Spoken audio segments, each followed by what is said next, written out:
আসসালামু আলাইকুম। আজ 15 মে 2024। আজকের প্রধান প্রধান সংবাদ। 4 বিভাগে মৃদু তাপপ্রবাহ অব্যাহত থাকবে। শান্তর নেতৃত্বে বিশ্বকাপ খেলবে বাংলাদেশ। শিগগিরই মিলছে না টিকা পরীক্ষায় বিশ্ব স্বাস্থ্য সংস্থার স্বীকৃতি।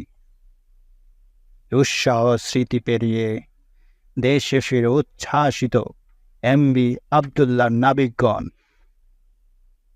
কনডেম সেল নিয়ে হাইকোর্টের রায় স্থগিত চায় রাষ্ট্রপক্ষ। সালমান এফ রহমান ও সুশীল সমাজের প্রতিনিধিদের সঙ্গে ডোনাল্ডোর বৈঠক। মার্কিন ভিসা নীতির কেয়ার করে না সরকার। ওবায়দুল কাদের। আজ এখানেই শেষ করছি। আমাদের সাবস্ক্রাইব করে আমাদের সাথেই থাকবেন। ধন্যবাদ। বাংলাদেশ।